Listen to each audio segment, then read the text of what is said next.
পান করলে গরম লাগে না, শুধুমাত্র প্রোটিন আর প্রোটিন আর প্রোটিন। এত সুন্দর মার ভাণ্ডটা আল্লাহ বানাইছে।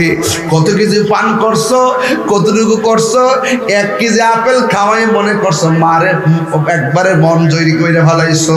মা বলে না রে নাফুত, 1 কেজি আপেল বুঝি না, 20 লাখ টাকা বুঝি না। তুই যখন আমারে মহব্বত করে আব্বা কইয়া ডাক দেস, আম্মা কইয়া ডাক দেস, তখন আমার 1000 টাকার চাইতে ডাকটা বড় শান্তি লাগে। কথা কোনা ঠিক না বেটি? এই জন্য মা ডাক দিয়া কই, ইয়া রাসূলুল্লাহ, নবী গো, আমার পুলার আমি তিলে তিলে বড় করেছি, এমন ভাবে বড় করেছি গো নবী। মনে মনে ভাবলাম আমি একদিন বুড়ি হইয়া যাব, আমার জাদুমণি টাকা রুজি করে আমার দেখা রাখবো। আমার মনে মনে ভাবনা ছিল, আমার পুলা ছোটবেলা যেমনে নড়াচড়া করতে পারে না, আমি যেমন করে তারে কোলে নিয়ে ঘুমাই, যেমন করে ডান পাশে পেশাব করলে বাম পাশে নিয়ে যাই, বাম পাশে পেশাব করলে ডান পাশে নিয়ে যায়, ডান পাশে পেশাব করলে বুকের উপরে নিয়ে যাই, বুকের উপরে পেশাব করলে রাতের বেলা উঠে বসে যায়, নিজের শাড়ি কাপড় দ্বারা টুকরো টুকরো করে তল বিছনা বানায় আমি তারে দিন রাত কাটাইছি। আমি মনে মনে ভাবতেছি, আজকে আমার দাদুমণি যেমন করে রুজি করে না, যেমন করে চলাফেরা করে না, আমি তারে শিখাইতেছি। এমন একদিন সময় আসবে আমি মা দুঃখিনী লড়তে পারবো না, আমার পোলা আমার লড়াইবো। আমি পায়খানা প্রস্রাব করতে পারবো না, আমার পোলা আমার সহযোগিতা করবো।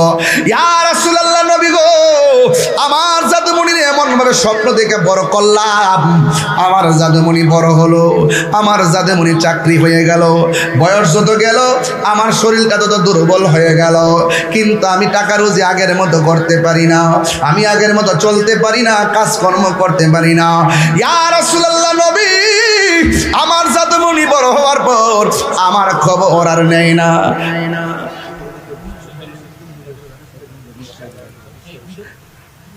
আমার খবর আর নেই না। আমার জাদুমণি আমার খবর না নেওয়ার কারণে আমার কষ্টের মাত্রা বেড়ে গেছে, আমার কষ্টের মাত্রাটা বেড়ে গেছে গো নবী। ইয়া রাসূলুল্লাহ, দিন যায়, পেটের ক্ষুধা তো আর মুখের কথায় পূর্ণ হয় না, পেটের ক্ষুধা হলে ক্ষুধা খাবার দেওয়া লাগে। আমার পোলা আমার খবর নেই না, ব্যথা হইলে ওষুধ খাওয়া লাগে, মুখের কথায় ব্যথা ভালো হয় না। বন্ধু, আমি নিজে বুঝতেছি পিঠের মধ্যে যে হঠাৎ কালকে দিকে ব্যথাটা কত কঠিন, ডানে তাকাইতে পারতেছি না, বামে তাকাইতে পারতেছি না। ওয়াল্লাহি, আল্লাহর শপথ করে বলি, এত কষ্ট লাগতেছে। এরপর আমি কথা বলতেছি, জান সালামত বড় নিয়ামত রে বাবা। কি ভাষায় বললো? এই জন্য যুবক মহিলাটা ডাক দিয়ে, ইয়া রাসূলুল্লাহ, আমার জাদুমণি আমার শেষ বয়সে কষ্ট দিতে দিতে কষ্টের মাত্রাটা দেয়ালের মধ্যে পিঠ ঠেকায় ফেলছে। আমি আল্লাহর লাস্টে সহ্য করতে না পাইরা আমি আল্লাহরে বলছি, আল্লাহ, ও আল্লাহ, পোলা আমার যে কষ্টটা শেষ বয়স দিল, তুমিও তারে কবরের মধ্যে কষ্ট দিও। আমি কেন হাসতেছি জানেন নি গো নবী? আল্লাহ যে আমি ফাগুলনির বদুয়াটা কবুল করছে, আমার ডাকটা যে শুনছে, এই জন্যে আমি আনন্দে হাসতেছি। এবার নবী তো উম্মতের কান্ডারি, নবী তো রহমাতুল লিল আলামিন, নবীর তো সহ্য হয় না, চোখের সামনে সবাই জান্নাতের গালিচার মধ্যে ঘুমাবে, আর একটা উম্মত জাহান্নামের গালিচায় থাকবে, হতে পারে না। আল্লাহরে ডাক দিয়ে কি, আল্লাহ, ও আল্লাহ, মহিলাটা তো বড় কষ্ট পাইয়া বদদুয়া দিল, তুমি কবুল করলা, তবে একটা বাহার কবরটারে ফাঁক কইরা দিয়া মহিলাটার আযাবটা দেখাইয়া দাও। নবী যখন দোয়া করে, নবীর মতো মুস্তাজিব দাওয়া পৃথিবীর মধ্যে কেউ নাই। নবী যদি বললে আল্লাহ দাও, আমার আল্লাহ দেয়। নবী যদি বলে আল্লাহ করো, আমার আল্লাহ করে। ইন দি মিন টাইমে নবী যখন দোয়াটা করলেন, ওই কবরটা দুইটা বাঘ হইয়া গেছে। ওই বাঘ হইয়া যাওয়ার পর পোলাটা কবরের ভিতরে এমনভাবে দুইটা নাইস মারছে আযাবের কারণে। একটা কথা মনে রাখবেন, মারে কাপড় কিনা দেন নাই, মা একটু রাগ করছে, মারে কষ্ট দিছেন, মা একটা বকা দিছে। এর মানে এই নয় যে মার রাগটা চিরদিন ধরে রাখবে। বহুত পোলাপান 10 মাস ধরে মার খবর নেয় না, মা এমন ভাবে রাগ করে বসে রয়েছে। 10 মাস পরে যখন আইসা আব্বা কেমন আছেন বলে, আম্মা কেমন আছেন বলে, বলতে দেরি মা বাবার রাগ সেকেন্ডে পানি হয়ে যায়। যেই মহিলা একটু আগে আযাবের কথা শুনি না হাসি শুরু করছেন, আর এই দিক দিয়ে কবরটা যখন ফাঁক করলো, মহিলাটা লাশটা দেখা আমার নবীরে ডাক দিয়ে গয়। সোহাগ এইচডি মিডিয়া, সত্য প্রচারে আপোষহীন। শেষ মাহফিল। এই মাহফিলটি এলাকাবাসী যখন আমার বাসায় গিয়েছে, আমি অনেক আগ্রহের সাথে তাদের দিকে তাকিয়ে ভালোবাসার ভিত্তিতে মাহফিলটা রেখেছি। মাহফিল আর একটা আছে আমার আগামী 6 তারিখে। কোথায় যেন? হ্যাঁ, ও এটা উত্তরগ্রাম, উত্তর দক্ষিণ একই ওয়ার্ডে না? শহীদুল ইসলাম শহীদ ফকির রহমতুল্লাহ মাজার শরীফ প্রাঙ্গণ না? 6 এপ্রিল ইনশাল্লাহ আসবো, আল্লাহ হায়াতে বাঁচায় রাখবে ইনশাল্লাহ। তো যাই হোক, হয়তো কিছুক্ষণের মধ্যে এশার আজান হবে। আজানের সময় আমরা হয়তো বাহিরের মাইকগুলো নামাজের টাইমে বন্ধ রাখবো, এরপরে আবার আমরা নামাজের পরে মাইকটা চালু করে দিব। যতটুকু পর্যন্ত আমরা কথা বলতে পারি আমি সময় দিয়ে খেয়াল করি কথা বলবো। আর আমরা আজকের এই এলাকার যে মসজিদ, অনেক সুন্দর মসজিদ, আমরা এই মসজিদে হয়তো নামাজে ওয়াজের পরে আমরা এই মসজিদে জামাতটা পড়তে পারবো, যেহেতু মাঠ এবং মসজিদ কাছাকাছি, পরামর্শ করে নিতে পারি। বলেন মসজিদটা কার ঘর? এই মসজিদে বহুত মুসল্লি নামাজ পড়ছে না? অনেক মুসল্লি ইতিকাফ করছে, করে নাই? তারা আজ কবরে চলে গেছে। আজকে 200 বছর পূর্তি উপলক্ষে আজকের এই মাহফিল, মসজিদের যে 200 বছর পূর্তি হইল, এমন আরো 200 বছর হওয়ার পর এখানে যারা আছি সবাই তো দুনিয়াতে থাকবেন 200 বছর পরে, ঠিক আছে না? এটা কঠিন ব্যাপার। এই 200 বছরের ভিতরে কত 200,000 কোটি মানুষ পৃথিবী ছেড়ে চলে গেছে, কথা কন না কেন? তারপরে মনে হয় 100 বছর হইল এখানে যারা আছে সব প্যাকেট। যাও লাগবো আন্দার ঘরে। কোন ঘরে? যে ঘরে গেলে আর আসা যায়। বলেন ওই ঘরটার নাম কি? বড় করে কর না, ঘরটার নাম কি? আমরা আজকে যারা আমাদেরকে ছেড়ে চলে গেছেন তাদের জন্য আজকে আমরা দোয়ার জন্যই তো মাহফিলটা সাজাইছি, নাকি অন্য কোনো উদ্দেশ্য আছে? আল্লাহ আমরারও মাফ করতো, কবরে যারা চলে গেছেন তাদেরকেও মাফ করতো। তো এলাকাবাসীদেরকে আমি অনুরোধ করে বলি, মাইকের আওয়াজ যেহেতু আপনাদের কানে গেছে, দয়া করে আপনারা সবাই মাহফিলে চলে আসুন। এই তো মাহফিল কিন্তু পরিবেশ হয়ে গেছে এই মুহূর্তে, মোটামুটি ওয়াজের পরিবেশ কিন্তু হয়ে গেছে, হয়েছে না? আর একটু পরে তো দেখবেন একটা ঠেলা পড়ছে, মাইকজন ধরে লেছি, তাই রোজের আওয়াজ জন গ্রামও গেছে। মানুষকে গর্ব হয়ে তার সুযোগ আছে ও, কারণ এরা তো ভক্ত, এরা নবীর জন্য রক্ত দিতে রাজি আছে, কথা কোন ঠিক না বেটে? আমরা বলি আল্লাহর পক্ষে না বিপক্ষে? কারা কারা পক্ষে একটু হাত তুলে শুরু করল না ইনশাল্লাহ? আল্লাহু আকবার, নারে রিসালাত। আল্লাহ যেন কবুল করে, আমিন কর। যাই হোক, এই মসজিদে যারা জানে মালে, এই মসজিদে যারা জানে মালে সহযোগিতা করছেন, আল্লাহ যেন সবার জীবনে গুনাহ মাফ করে, বলুন আমিন। তা আমি বলছিলাম, রসুল বলছেন কবর কাহার জন্য জাহান্নামের গর্ত, আবার কাহার জন্য জান্নাতের টুকরা। জাহান্নামের গর্ত হবে কার জন্য? জান্নাতের টুকরা হবে কার জন্য? এগুলো তো একটু বোঝার দরকার, জানারও দরকার। দুনিয়াতে থাইকা যদি আমরা আখিরাতকে ব্যাত করতে না পারি, তাইলে দুনিয়া থাকার কোনো অর্থ। এই দুনিয়াটা হলো আখিরাতের কৃষিক্ষেত। বেঈমান মনে করে দুনিয়াটা বালাখানা, আর ইমানদার মনে করে দুনিয়াটা জেলখানা। বেঈমানের কাছে আজরাইল আসলে বেঈমানকে আমার একটু সুযোগ দাও, নামাজের বাকি আছে।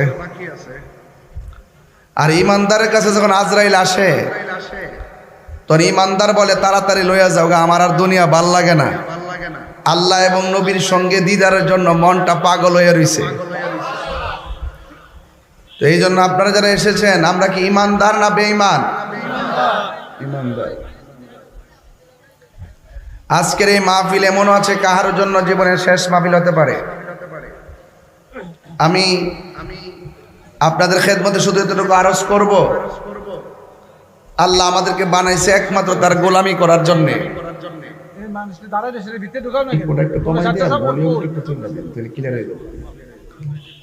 যারা এসেছেন আপনাদেরকে অনুরোধ করে বলবো, এখনো সময় আছে। ফজর না পড়ে ঘুমাই রইছেন, জোহরের টাইমে পড়বেন। জোহর হওয়ার আগে কিন্তু মৃত্যু আসতে পারে। পদ্মা দৌলতদিয়া ফেরিঘাটে একটা বাস উঠছে, মাত্র 10 সেকেন্ডের ভিতরে ফেরির থেকে নিচে পড়া বাসটা ডুবে গেছে গা।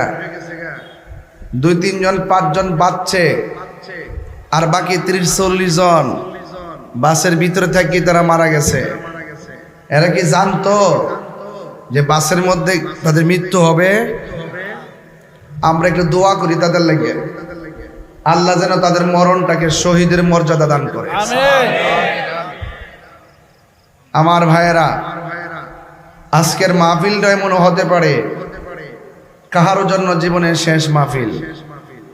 নিঃশ্বাসের কোনো বিশ্বাস,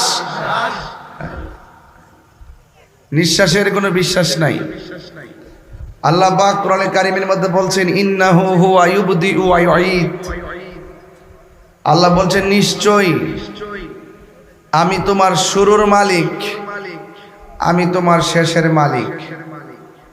আল্লাহ আমরা শুরু করছে জন্ম দিয়া, শেষ করব মৃত্যু দিয়া। মৃত্যুর বড় আরেকটা জীবন আছে না নাই? এই বন্ধু সেই বন্ধু, যত বন্ধুই বলেন, কবরের ভিতরে নবী ছাড়া কোনো উপায় নাই। হাসরের ময়দানে রসুল ছাড়া কোনো উপায় নাই। এখন আপনারা উত্তর গ্রামের মানুষ, বুড়িচঙ্গের মানুষ, আপনারা সবাই একটা নজরে একটা আওয়াজে বলেন যে কবরে কি ছবি না নবী? ফুলাফান্ডি কই? এ আমার ফুলাফান্ডি কই আসিনি না আসিনি আতলাই দেয়। কবর কি ছবি না নবী? ছবি দেখাইব নবী রে? ছবি তোমার দেখাইব, তোমার বাইরে ছবিটা নাইব। যারা বিশ্বাস করে নবী সশরীরে কবরে থাকবেন তারা হলো সুন্নি। যারা বিশ্বাস করে হাসরের মাঠে আমার নবী আমাদের জন্য সুপারিশ করবেন তারা হলো সুন্নি। যারা নবীর শাফাত মানে না এরা কখনো সুন্নি হতে পারে না। ঠিক না বেটি? আজকে আমার সমাজে অনেকে বলে কবরে নাকি নবী আসতে পারবে না। বুড়িচং আর কবর মদিনা বহুত দূরে, ওখান থেকে নাকি নবী দেখার ক্ষমতা নাই।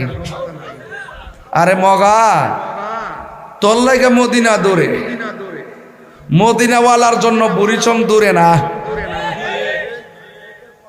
হ্যাঁ, ইন্নাল্লাহা জাওয়ালি আল আরদু ফারাআইতু মাশারিকাহা ওয়া মাগারিবাহা। আল্লাহ পাক আমার নবীর জন্য দুনিয়াটার এত ছোট করে দিয়েছেন, নবী হাতের তালুর মধ্যে সব দেখতে পারে। তুমি না কইতাছ নবী মেরাজে গেছে আর আইছে, আর দলিলে প্রমাণ করতেছে 27 বছর কাটাই দিছে। হ্যাঁ, কয় বছর? ওয়ালা রাতবি ওয়ালা ইয়াবিসিন ইল্লা ফি কিতাবিম মুবিন। জলে এমন কোন কণা নাই কোরআনের উল্লেখ করে নাই। কথা কোন ঠিক না বেঠে? এই কোরআনটা আমার নবীর উপরে নাজিল করছে কেডা? হ্যাঁ, আল্লামাকা মালাম তাকুন তালাম, জানা অজানা সব নবীর সিনার মধ্যে ঢাইলা দিছে কেডা? আর রহমান আল্লামাল কুরআন, দয়াময় রহমান যিনি শিক্ষা দিয়েছেন কোরআন। তাইলে নবীর শিক্ষক কেমন আছেন বল? নবীর শিক্ষক তো পৃথিবীর কেউ না। সবাই জবানটা খুইলা কোন নবীর শিক্ষক কেডা? আর যারা বলে নবী লিখতে জানতো না, পড়তে জানতো না, বাবারে তাই নি স্কলার, লিখতে জানতো না, পড়তে জানতো না। আপনারা বলেন নবীর শিক্ষক কেডা? আল্লাহ। আল্লাহকে আল্লামাল কোরআন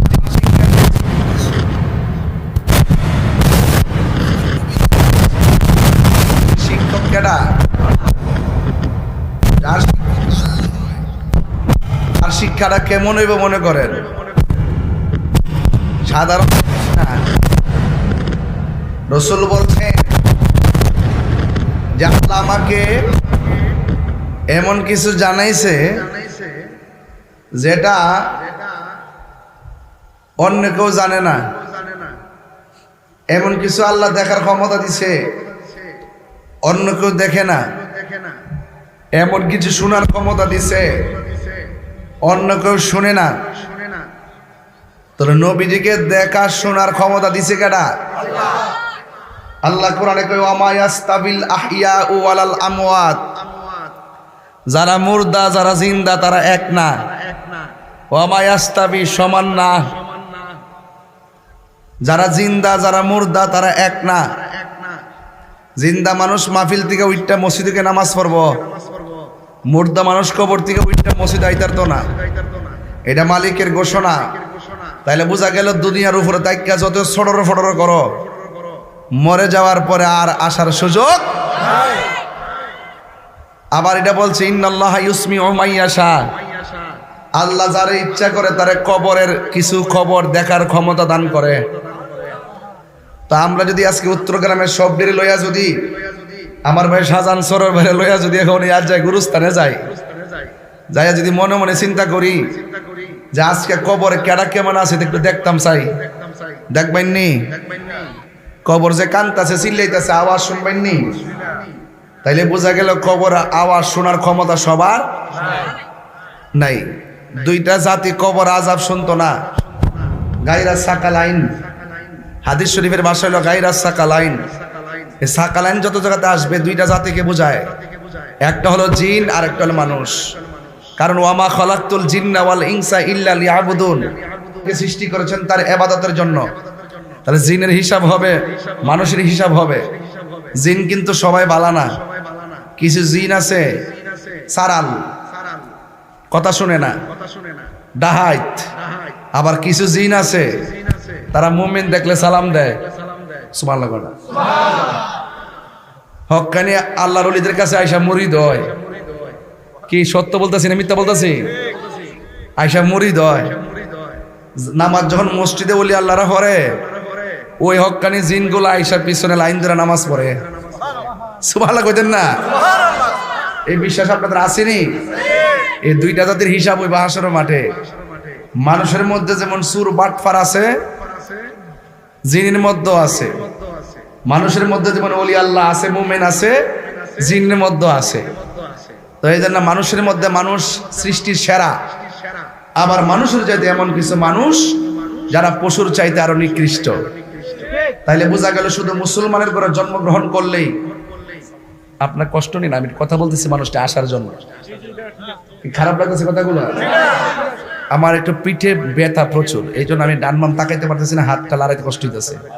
গতকাল থেকে আমার এই প্রবলেমটা হয়েছে। আমি খুব পেনে একটা পিঠে বালিশ দিলে ভালো হয়, আমি পারতেছি না। আমি শ্বাস টান দিলে আমার পিঠে ব্যথা করে।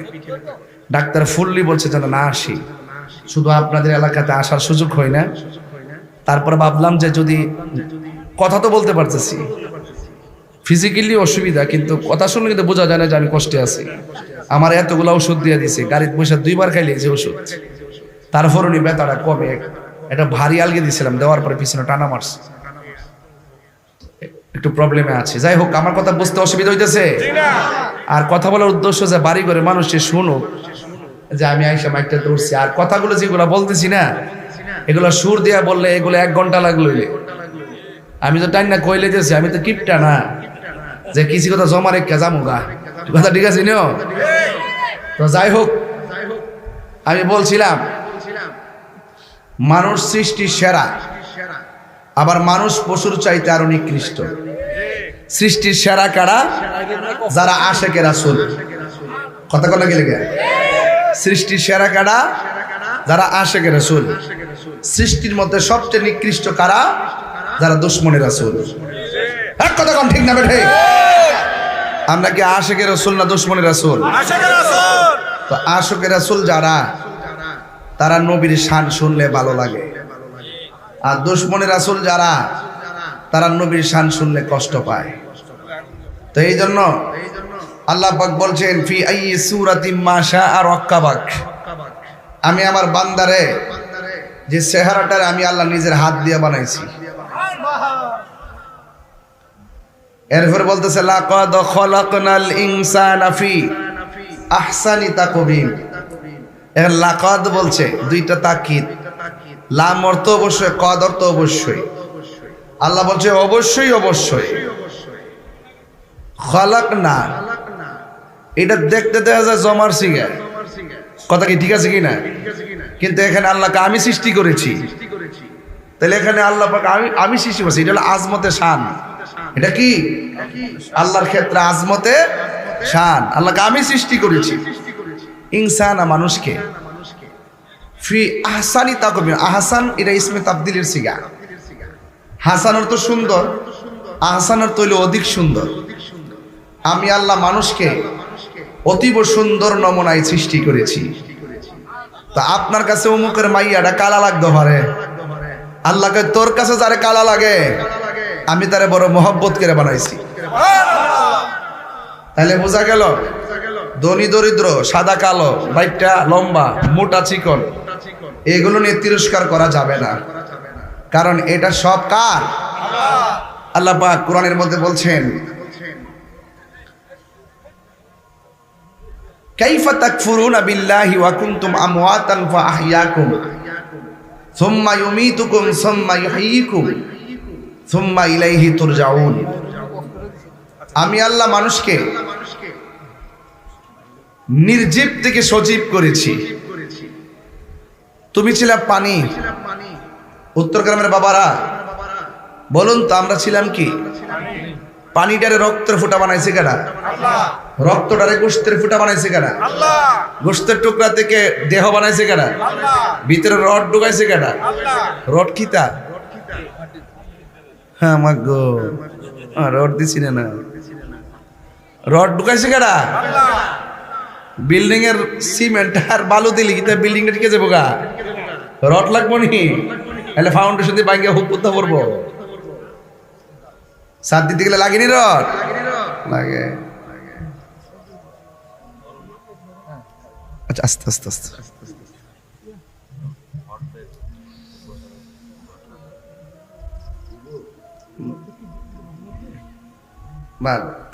এটা এখন রেখে দেন, লড়লে আবার নিচে নামবো, উপরে উঠবো। আল্লাহ যে সুস্থতা দাম কত দেখছেন নি?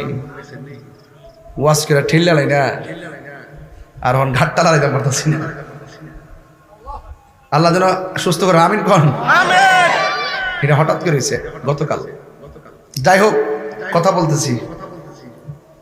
তা আমি বলছিলাম কি, খুব মনোযোগ দিয়েন। আমি বলছিলাম ওই কথাটাই যে আল্লাহ পাক ভিতরে কিট হয়েছে। গতকাল গেছিলাম বাড়ি অঞ্চল, পরশুদিন। গতকাল ওয়াজ করি নাই, ব্যথা খুব বেশি ছিল। বাড়ি অঞ্চল যাওয়ার পর আমার যখন স্পিড বোর্ড রিসিভ করছে, সবাই হাঁটতেছে আর কি। দেখলাম সবার সবদের হাত এমনে যা এমনে যা, এমনি কিন্তু হাঁটে না কেউ, এমনে যা এমনে যা, মানে কি অটোমেটিক সৃষ্টি করছে, কি সুন্দর লড়তাছে আর কি ফিনিশিংটা দিছে এই জায়গাটার ভিতরে। আর ওখান আমি আজকে হাঁটা লাগতে পারতেছি না, আমাদের আটকাই দিয়েছে, আমাদের লড়তাছি যে পারতাছি না কিন্তু। তো আল্লাহ পাক পথ এই যে হাঁটু কেটে বুঝতেছি, এই যে এখানে কি ফিনিশিং দিছে। ইচ্ছা করলে কি হাঁটু থেকে নিচ পর্যন্ত জায়গাটা ভাঙতে পারবেন? বাংলে ব্যাঙ্গে যে বোগা। তো আল্লাহ বান্দারে কি সুটাম দেহ করে বানাইছে। আল্লাহ কয় তুই ছিলি নির্জীব, আমি তোরে সজীব করছি। কেন করছি? একমাত্র আমি আল্লাহর গোলামি করার জন্য। আমি যে তোমার বানাইছি, তুমি কাম করো, নামাজ পড়ো, গোড়াগড়ি করো, ফাইজা কুতিয়াতি সলা ফান্তাসিরু ফিল আরদি, তুমি জমিনে ঘুরো, অসুবিধা নাই। নামাজটা শুধু 5 ওয়াক্ত পড়বা, হাজিরাটা দিয়া শুধু এটা কইবে আল্লাহ তুমি আমার রব। আমি তোর বানাইছি, শুধু একটা বার এই 5টা বার দিছি, 24টা ঘন্টার ভিতরে সব মিলে 1 ঘন্টা লাগে না 5 ওয়াক্ত নামাজ পড়তে। এটা শুধু একটা হাজিরা দিছি, এরপরও বান্দা শুকরিয়া আদায় করে না। এমকে রাস্তা করে দিলে কয় মুখ সাহেব রাস্তাটা করে দিছে, আর বেটা রাস্তার মালিক রে যে বানাইছে এর প্রশংসাটা করতে পারে না। আল্লাহ এই প্রশংসাটা করবার লাগে আমি 5 ওয়াক্ত নামাজটা দিছি, তোমরা শুধু হাজিরাটা দিবা, আমার সিন না দিও, আবার না সিন না দিও না। আঙ্গ তো শুধু বহুত নামাজও পড়ে, আবার মানুষের হক কমাই রাখা। কথা কি সঠিক হইতেছি? হক মাই রাখা আমি না আসিনি। এই জন্য আমার যুবক ভাইরা, আমরা একমাত্র আল্লাহকে সন্তুষ্টি করার জন্য আমরা কর্ম করবো ইনশাআল্লাহ। তো আল্লাহ পাক আমরা বানাইছে, আমরা ওই রবরে ডাকবো। রবে বলতেছে বান্দারে তোর মুখের ভিতরে একটা জিহ্বা দিয়ে দিছি, এই জিহ্বার মধ্যে তেঁতুল লাগাইলে টক লাগে, চিনি দিলে মিষ্টি লাগে। হ্যাঁ একটু আচ্ছা, এটা ড্রোন। এক ওয়াজে গেছিলাম, এই ড্রোন দেখে একবার বেড়া লাড়িতে বাড়ি মারতে নিচ্ছি পরে মাথা আমি এটা ড্রোন তো না, আমি মনে সংগ্রামের হুইসেলটা বুঝিয়ে করছি, ঝামেলাও আছে। এই জন্য মুরব্বীরা সতর্ক করছি, কারণ মুরব্বী আব্বারা লাড়িতে বাইরে হুতে বাঘ বেড়েছে। কথা কন ঠিক না বেড়ে? হ্যাঁ, দেশটা এমনি পাইছি না, দেশটা বহুত রক্তের বিনিময়ে পাইছি। কথা কন ঠিক না বেঠে? আল্লাহ বোঝার তৌফিক দান করুক, আমিন কন। গভীর মনোযোগ, আমি নীরবে কথাগুলো বলে দিয়ে যাই, কেউ ডানে বামে তাকাবেন না, শুধু বলে দিয়ে যাই। আল্লাহ বলে বান্দারে আমি তোরে বানাইলাম, আমি তোরে এমন সুন্দর করে বানাইছি, বানাইতে যাইয়া তোর চেহারাটারে আমার নিজের হাত দিয়া বানাইছি। খালাকতু বিয়াদাইয়া, আমি আল্লাহ তোরে আমার হাত দিয়া বানাইছি রে বান্দা। বানাইতে যাইয়া এখানে যেই জায়গা বানাইছে, এই জায়গার ভিতরে সুন্দর একটা নাক আছে, গ্রান নেই। এই জায়গার ভিতরে আবার সুন্দর একটা জবান আছে, আমরা কথা বলি। আপনারা জবান খুলে বলুন, এই জবান দিয়ে আল্লাহরে ডাকার ক্ষমতা দিছে কে? হে আমার ভাইয়েরা, আমার উত্তর গ্রামের বন্ধুরা, কি ভাষায় ওয়াজ করব? ওই মাটির ঘরে সারা জীবন পরে থাকবেন, ওই মাটির ঘর দিকে কেউ আসার কোনো সুযোগ নাই রে।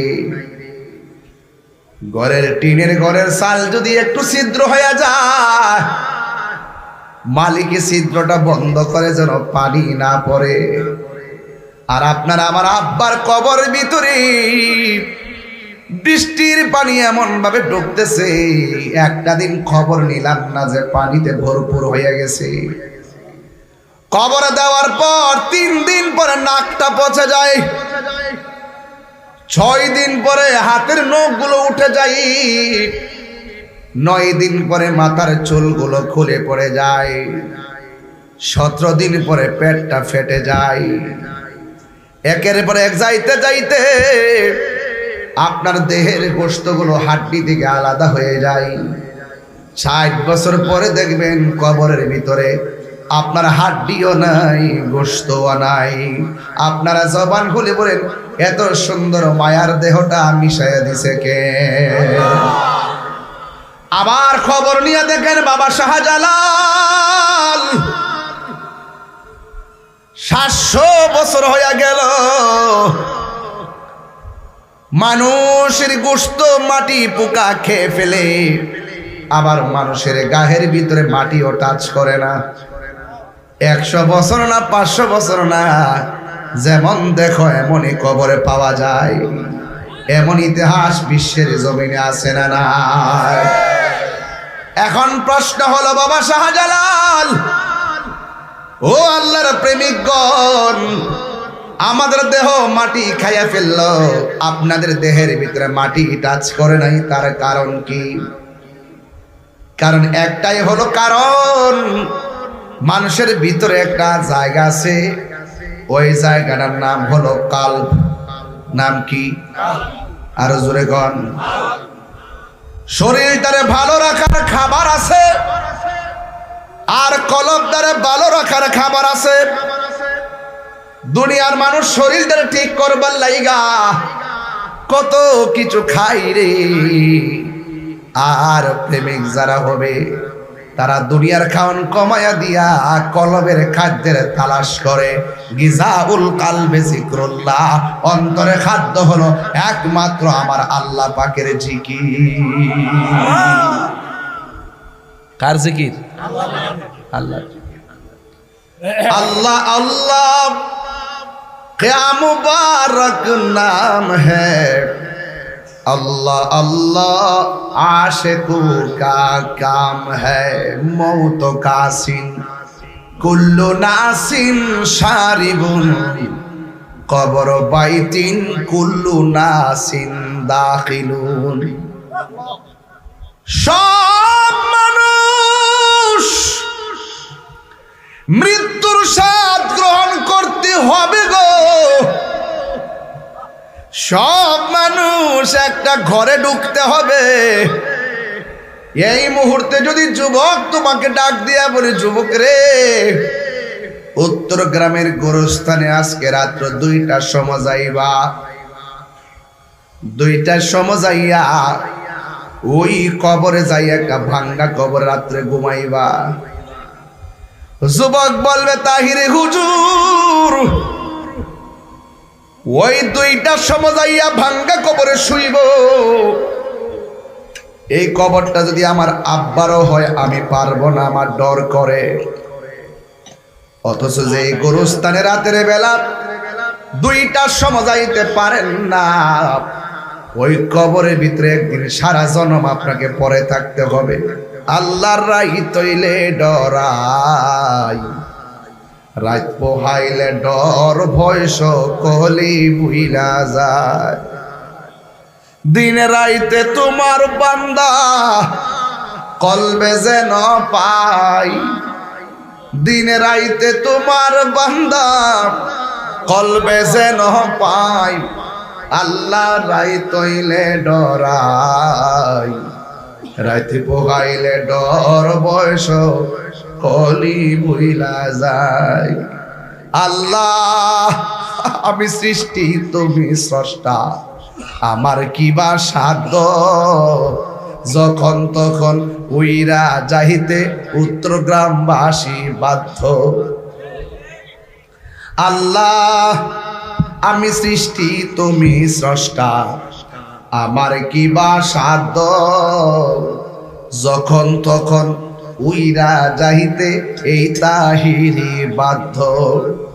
সব ক্ষমতার প্রতিপাদ্য হর হামেশা গাই, সব ক্ষমতার প্রতিপাদ্য হর হামেশা গাই। আল্লাহ রাই তৈলে ডরাই, রাত পোহাইলে ডর বয়স কলি ভুইলা যায়। দিনের বেলা কোন রকম গোরস্থানে ঘুরে, রাত্রে বেলা ডরও যায় না। আসল ঘর না নকল ঘর? আসল ঘরে যাইতে মন চায় না, আর নকল ঘরের সৌন্দর্য নিয়ে বাহাদুরি চলছে।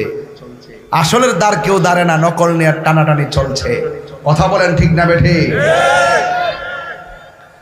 আমার যুবক ভাইয়েরা, আমি বলেছি ওই ঘরে যেতে হবে। আমার নবী, আপনার নবী বলেন, আমি যখন মেরাজে গিয়েছি, আল্লাহ আমাকে অনেক আযাব দেখাইছে, অনেক কিছু দেখাইছে। আমি দেখলাম সব চাইতে কঠিন আযাব হলো কবরের আযাব। এই কবর আযাব এমন, উত্তর গ্রামের প্রত্যেকটা গোরস্থানে মানুষ বাঁচাও বাঁচাও বলে কাঁদতেছে, কিন্তু আমরা মানুষ শোনার কোনো ক্ষমতা নাই। আপনারা জবান খুলে বলুন, আমার নবী শোনার ক্ষমতা আছে না? না আছে তো ইনশাল্লাহ। নবীজিকে ক্ষমতা দিছে কেডা? আল্লাহ। আরো বড় করে ক্ষমতা দিছে কে? কোনো সন্দেহ নাই। নবীরে ভালোবাসা যান, কাজে লাগবে ইনশাআল্লাহ। গভীর মনোযোগ। আমার নবী, আপনার নবী রহমতুল লিল আলামিন বলেন, এই কবরে জনম জনম মানুষ আযাবে থাকবে, আবার এই কবরে জনম জনম মানুষ আরামে ঘুমায়া থাকবে। আমার নবী, আপনার নবী বলেন, যারা এই কবরে গিয়ে বেনামাজি হইয়া যারা কবরে যাবে, কবরের ডান পাশের মাটি আর বাম পাশের মাটি তারা চাপ দিব, এমন জোরে চাপা মারবে, হাড্ডিগুলো ডান পাশের হাড্ডিগুলো বাম পাশের হাড্ডির ভিতরে ঢুকে যাবে, বাম পাশের হাড্ডিগুলো ডান পাশের হাড্ডির ভিতরে ঢুকে যাবে। এমন ভাবে তোমার চাপা মারব, আর আমি আপনি এমন জোরে চিৎকার মাইর আল্লাহর ডাক দিয়া বলবো, আল্লাহ। ও উত্তর গর্বের বাবা, জবানটা খুইলা বলো আল্লাহ। আল্লাহকে এমন ভাবে ডাক দিবে, আর আল্লাহরে ডাক দিয়ে বলবে, আল্লাহ, বেনামাজি হইয়া কবর আসলে যদি এত শাস্তি হবে, জীবনে কোনোদিন নামাজ ছাড়তাম না, আবার তুমি দুনিয়াতে পাঠাও। আল্লাহ বলবেন, না না না না, এই কবরে যাওয়ার পর আর ফিরে দুনিয়ায় যাওয়া যাবে না। জবান খুলে বলুন, হায়াতের মালিককে। আল্লাহর হাবিব একদিন গুরুস্থানে গেলেন। কিসে গেলেন? আমি প্রায় মাহফিলে বলি, আনোয়ার ভাই কই, মোবাইলটা দিয়ে, মোবাইলটা দিয়ে। এই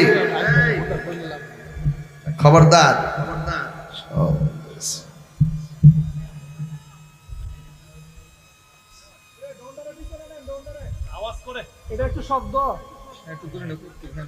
আমার যুবক ভাইয়েরা, ও আমার উত্তর গ্রামের আম্মা, পুরুষের কাপড় হলো 3টা, মা বোনদের কাপড় হলো, আর কথা কন না, জোরে কন না, 5টা। আহা, এই কাপড়ের মধ্যে কোনো পকেট আসেনি? কথা কন না, পকেট আছে? গুরুস্থানের একটু মাটি বাইনা করে রাখে রে, এক্ষুনি তোর আসতে পারে চলে যাওয়ার ডাক।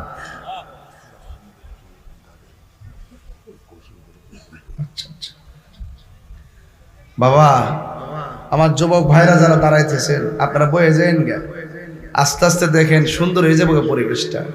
হ্যাঁ, সবাই বয়ে যান, তাহলে সুন্দর হইব ইনশাআল্লাহ। আল্লাহ যদি দয়া করে আপনারা, আল্লাহ যাতে বসার তৌফিক দান করে আপনাদেরকে, আমিন কর।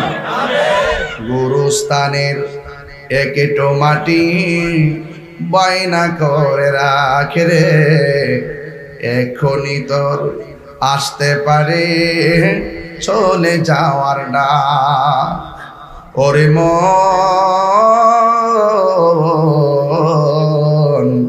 গুরুস্থানের একটু মাটি বাইনা করে রাই, কাঁদিস না মন শিশুর মতো, এমনই তো হয়।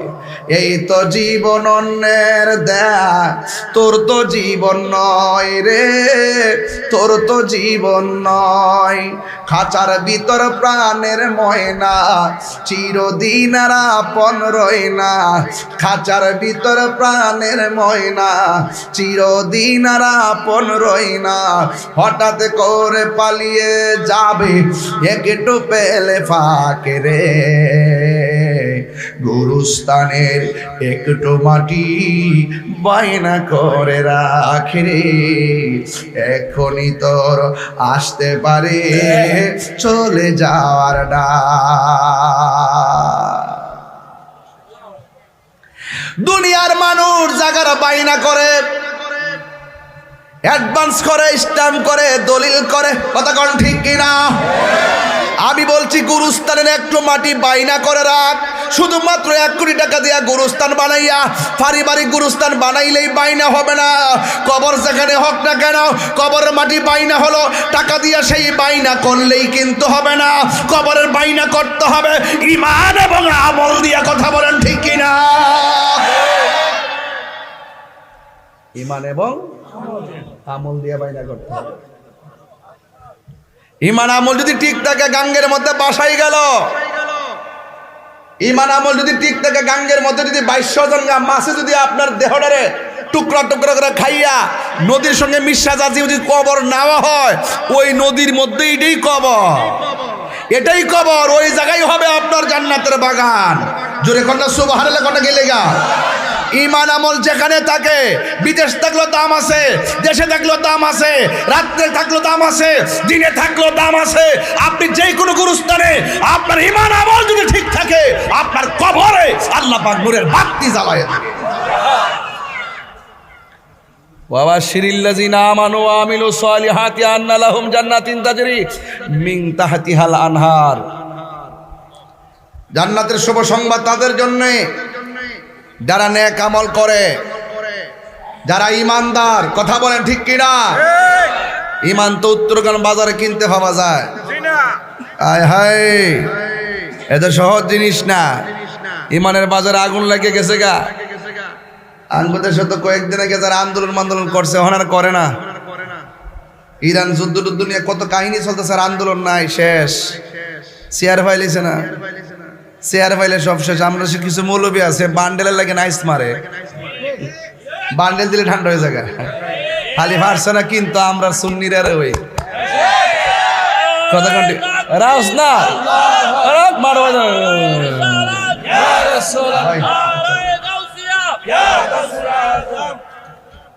আল্লাহু আকবার কোন। আপনাকে আমার প্রতি রাগ করতেছেন নাকি? আমি তো হক কথা বাজান কই। আজকে ফেসবুকে ঢুকতে না, সবাইকে তেল গেল পুরাইয়া বাতি যায়নি বিয়ে, কি হবে আর কান দিয়া।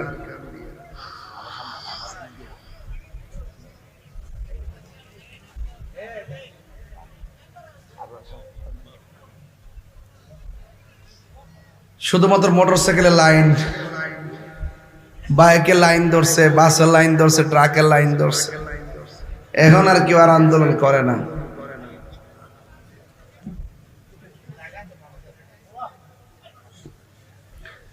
ক্রাইসিস থাকতেই পারে, ক্রাইসিস সমাধানও হবে।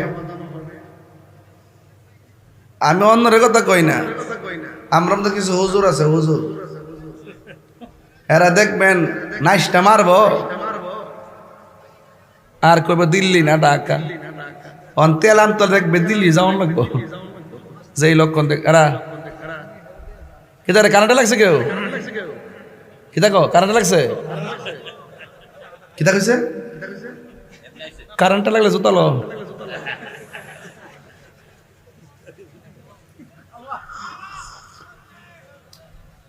কিতা কস রে? জয় মোমবাতি না? হ্যাঁ রে বলা হয়। মোমবাতি আসিনি এলাকা জ্বালাই দিয়েছি ইনশাল্লাহ। এটা সুন্নিদের জাতীয় প্রতীক। কথা কোন ঠিক না বেঠে? সাথে করছিলাম, চালাকি করে লয়ে গেছিল। কোনো অসুবিধা নাই। আমার ফুলাফান্ডি কই? এই ফুলাফান্ডি জাগলে বাংলাদেশ জেগে যায়। কথা বলেন ঠিক কিনা বলো? আচ্ছা, আমি ছেলেটা মানে অসুস্থ, একটু হিসাব মিলাই কথা কইতাছি, কোন সময় কোন ঘটনা ঘটে। কই জানি গেছিলাম বাবা, ওয়াশটা লই না, কই গেছিলাম?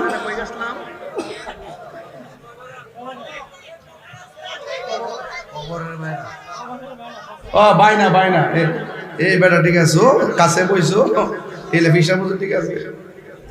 কবর বাইনা কি তা টেহাদা করলে চলবো, জায়গা কিনলে চলবো? আলি পারিবারিক গুরুস্থান লাগাইলে মনে করে কাম হয়েছে বুগা।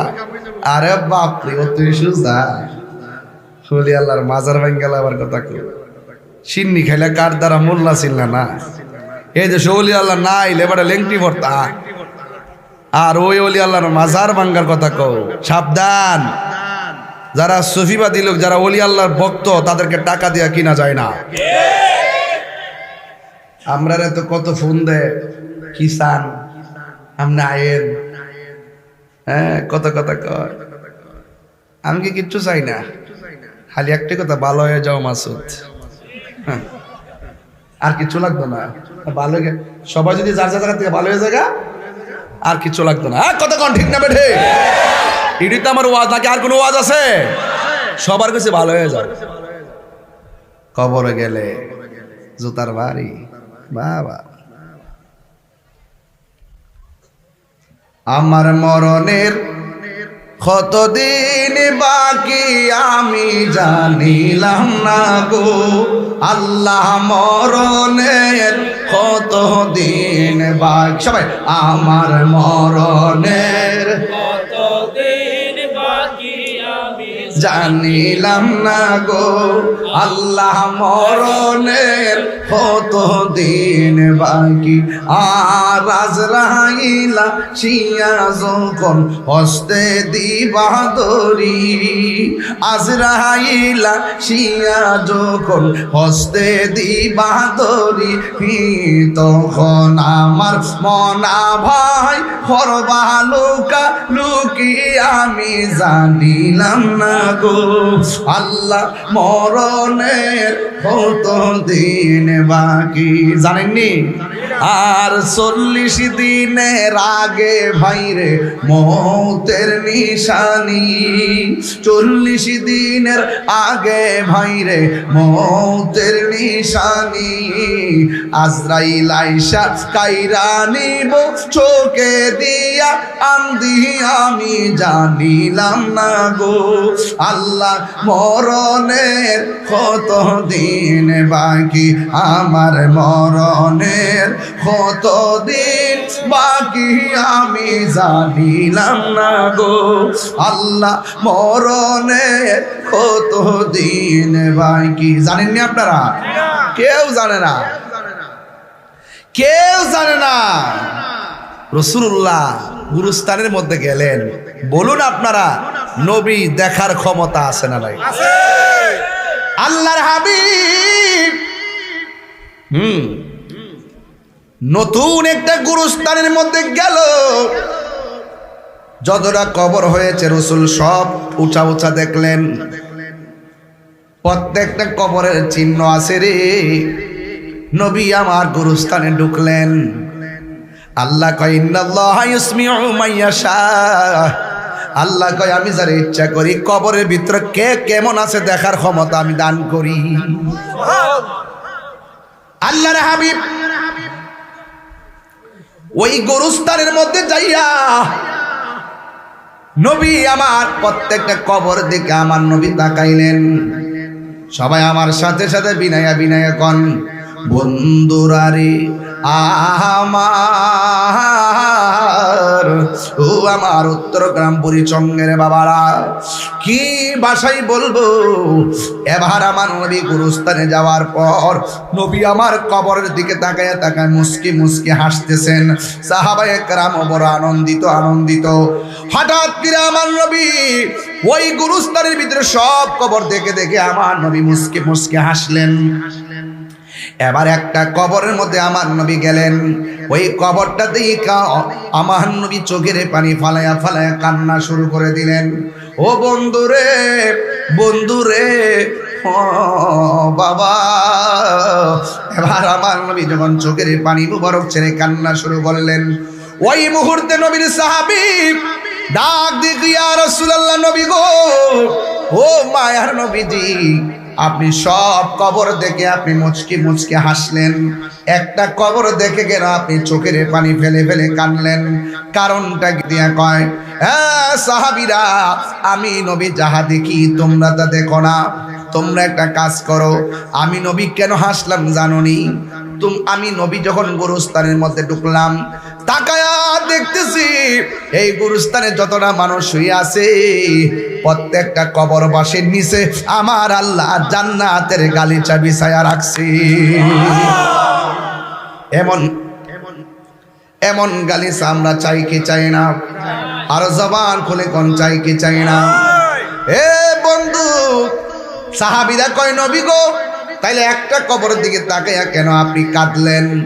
এবার আমার নবী বলে, সাহাবীরে তোমরা এই কথাটার ব্যাখ্যা আমার কাছ থেকে পড়ে নাও, তবে একটা কাজ করা লাগবে, তোমরা সবাই বাজারে যাও, বাজারে যায় এলান করে দাও, এই গুরুস্থানের ভিতরে যারা যে আপন জনরে শোয়াইছে সবাই যেন আইসা এক একজনে কবরের পারে দাঁড়ায়। যেমন আপনার সন্তান মারা গেছে, আপনি যাইয়া কবরের পারে দাঁড়াইবেন, ভাই মারা গেছে ভাইয়ে যাইয়া কবরের পারে দাঁড়াবে। আল্লাহর হাবিব একটা এলান করে দিলেন, সবাই চলে আসো। এবার নবীর এলান শুই না আপনজনরা সবাই কবরস্থানে আসার জন্য লাইন ধরেছে। আর সাহাবীরা মনে মনে কল্পনা করে আমার নবী যেই কবরের দিকে তাকায়া কাঁদছেন, কান্নার কারণটা কি? এই জন্য ওই কবরের দিকে সবার নজর চলে গেছে। এবার ওই কবরের মধ্যে কে আয়সা দাঁড়ায়, সাহাবীরা অপেক্ষা করা শুরু করলেন। ওই মুহূর্তে সব সাহাবীরা তাকায়া দেখতেছেন, যতটা কবর দিকে তাকায়া নবী কান্না করে হাসছেন। প্রত্যেকটা কবরের পারে এসে আপনজন দাঁড়ায় গেছে। আর যেই কবরের দিকে তাকাইয়া আমার নবী কান্না করেছেন, ওই কবরের পারে কেউ আসে না, কবরটা খালি পড়ে আছে। অনেকক্ষণ অপেক্ষা করার পর তাকায়া দেখতেছেন একটা বুড়া মহিলা লাঠি বর কইরা ওই কবরের পারে দাঁড়ায় গেছে। এবার আমার নবী ডাক দিয়া, আল্লাহু আকবার জোরে হবে, আমার নবী ডাক দিয়া কয়, মা গো, ও মা, এই কবরে আসতে আপনার দেরি হলো কেন? আমি অসুস্থ, লাঠি ভর করে করে কবরের মধ্যে আসলাম। এবার আমার নবী ডাক দিয়ে কয়, ও আমার মা, এই কবরের পরে যে আপনি এসে দাঁড়ালেন, আমি জানতে চাই এই কবরবাসী আপনার কি হয়? এবার মহিলা ডাক দিয়ে বলে, ও নবী, এই কবরে যে শুয়ে আছে সে হলো আমার কলিজার টুকরা সন্তান, এই জন্য আমি কবরের পারে এসে দাঁড়াইলাম। এবার আমার নবী ডাক দিয়ে বলে, মা গো, আপনি জানেননি আপনার সন্তান কবরে কেমন আছে? মহিলা ডাক দিয়ে কয়, আল্লাহ এবং তার রাসূলই ভালো জানে।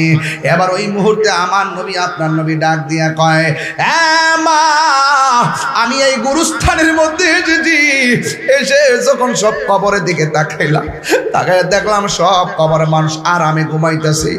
আর যখন আপনার সন্তানের কবরের দিকে তাকাইলাম, আমি তাকাইয়া দেখলাম আপনার কবরে, আপনার সন্তান কবরে জাহান্নামের গালিচার মধ্যে পইরা পইরা এমন ভাবে কাঁদতেছে, এই কান্নার আওয়াজ দেখে আমি নবীর চোখের পানি ধরে রাখতে পারলাম না। চিৎকার মেরে কে আল্লাহু আকবার বলা যাবে না। এবার ওই মুহূর্তে মহিলা যখন শুনলো, উত্তর গ্রামের বাবা, ভবের মরার বাবা, শুনেন, আমার এই মুহূর্তে যদি আমার মাথাটা ফেটে যায়, আমার মা যদি আমার মাথা ফাটা কল দেখে, আমার মাকে হাসবো না কানবো? অথচ নবী যখন বললেন, হে মা, আপনার সন্তান কবরের ভিতরে আযাবের মধ্যে আছে, এই কথা শোনার পরে মা হাসে নাই, মা কান্না করে নাই, মা শুধুমাত্র হিল হিল করে হাসতে শুরু করলো। এবার আমার নবী ডাক দিয়া কয়, মা গো, পৃথিবীর সব মা সন্তানের ব্যথায় ব্যথিত হয়, আপনাকে আমি বললাম আপনার সন্তান কবরের ভিতরে বড় কষ্ট আছে, আপনি দিগো কাঁদলেন না, না কান্নাকাটি কইরা আপনি কেন হাসি দিলেন? এবার মা ডাক দিয়া কয়, নবী গো, ও মায়ের নবী, আমি কেন হাসছি জানেননি? কয় কেন? কয় আমি কেন হাসছি জানেননি? কয় কেন? আমার জাদুমণি যখন আমার পেটের ভিতরে ছিল, আমার কাছে বড় শান্তি লাগছিল। পুলা আমার লাথি মারতো, কিন্তু আমি অনেক ব্যথা পাইতাম। আমি মনে মনে ভাবতাম, লাথিতে ব্যথা পাইলেও আমার পুলা তো পেটের ভিতরে জিন্দা আছে, আমার কাছে বড় আনন্দ লাগতো। আবার যখন পোলাটা লাথি দিত না, চুপ হয়ে যাইতো, মনে মনে ভাবছিলাম, মনে হয় যেন পোলাটাকে পেটের মধ্যে ময়রা কইরা পইরা রইছে কিনা, এই জন্য বড় চিন্তা করতাম। আমার পোলা আমার লাথি মারলো, আমার লাথিটা বড় ভাল লাগতো, এমন ভাবে আমি রাতের ঘুম হারাম করছি লাথি খাইয়া, আবার সাদের খাবার জিব্বার খাবার সাইরা দিছি লাথি খাইয়া। আমি যখন আমার পোলা যখন 10 মাস 10 দিন হয়ে গেল, আমি যখন প্রসবের ঘরে গেলাম, দাইমারা কইছি কি জানেননি, আমি নাকি বেহুশ হয়ে গেছিলাম। এরপরে সন্তান নিয়ে নাকি আমি বড় আনন্দিত হয়ে গেছিলাম। ও বন্ধু, বাড়িতে মা থাকলে জিগাইও ডেলিভারিটা কেমন লাগে, একটা বার জিগাইও আম্মা ডেলিভারিটা কেমন লাগছিল। যদি আম্মার কাছে বলতে না পারো, জিজ্ঞাসা করবা আম্মা আমার জন্মের সময় দাইমা কে ছিল ঘরের ভিতরে, তারে জিগাইয়েন আপনার মা কেমন ছিল। ওই দাইমা বলবো তাহিরি রে, ও তাহিরি, আমি যখন তোর মার কাছে ছিলাম দেখছি একটু পর পর একটা চিৎকার মারতো, আর কইতো একটা ছুরি দে জীবনটারে শেষ করে ফেলায়, এমন ভাবে তোর মার ঘন্টার পর ঘন্টা কাট।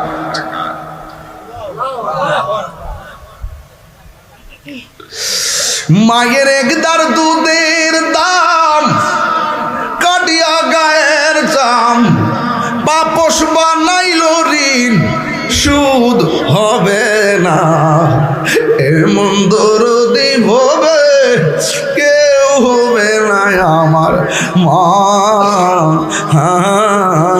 গো, এমন দরদি হবে কেউ হবে না আমার মা গো। মাগো তোমার মতো লই না কেহ আমায় কোলে টারি, মাগো তোমার মতো লই না কেহ আমায় কোলে টানি, আঁচল দিয়ে মোচে নাকি, আঁচল দিয়ে মুছে না কেউ আমার চোখের পানি, হায়রে মা জননী আমার, হায়রে মা জননী, সবাই হায়রে মা জননী আমার, হায়রে মা জননী, আমি কেমন করে দেব মাটি, আমি কেমন করে দেব মাটি তোমারি কবরে, মা তুমি আমার আগে যেও না গো মরে, মা তুমি আমার আগে যেও না গো মরে।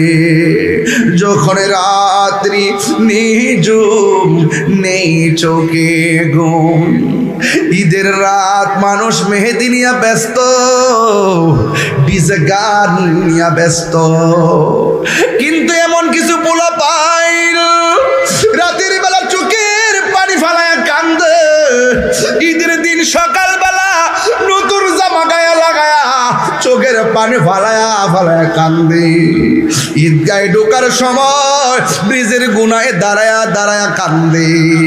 জিগাইলাম কান্দোস কেন?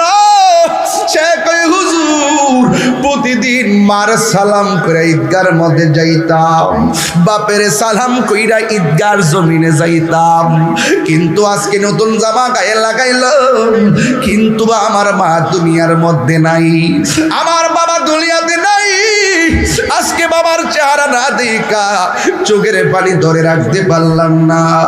এই জন্য যুবক, বাবা সারা ঈদ ভালো কাটে নাই, মা সারা ঈদ ভালো কাটে নাই। নতুন একটা বিল্ডিং উঠাইলা, মনে মনে ভাবলা কত সুন্দর, মা থাকলে দেখতা কত সুন্দর। এই জন্য আমার কলিজার টুকরা অ্যামাজিং ফিগার এন্ড ফাইটার, আমার কলিজার টুকরা যুবক পায়ের মধ্যে হাত দিয়ে বলে দিয়ে যায়, জীবনে কোনোদিন মা বাবারে কষ্ট দিও না, জীবনে কোনোদিন মা বাবারে দুঃখ দিয়েন না গো। খবরদার, মা বাবারে কান্দাইয়া কবরের ভিতরেও শান্তি পাওয়া যাবে না। ওই মা ডাক দিয়া কি, হুজুর আমার জাদু মনির আমি পেটের মধ্যে ধইরা কত কষ্ট করলাম, মনে মনে কত স্বপ্ন আঁকলাম, পোলাটারে আমি বড় করতে করতে এমন ভাবে বড় করলাম, এমন ভাবে তারে তিলে তিলে বড় করলাম। বন্ধু, আবার মা ডাক দিয়ে নবী গো, আমার পোলাটা আস্তে আস্তে আমি কোলে পিঠে করে মানুষ করলাম। মার ভান্ডর ভিতরে এমন দুধ দিছে, শীতের দিন ঠান্ডা লাগে না। মার ভান্ডের মধ্যে এমন দুধ দিছে, গরমের দিন দুধ পান করলে গরম লাগে না। শুধুমাত্র প্রোটিন আর প্রোটিন আর প্রোটিন। এত সুন্দর মার ভান্ডটা আল্লাহ বানাইছে।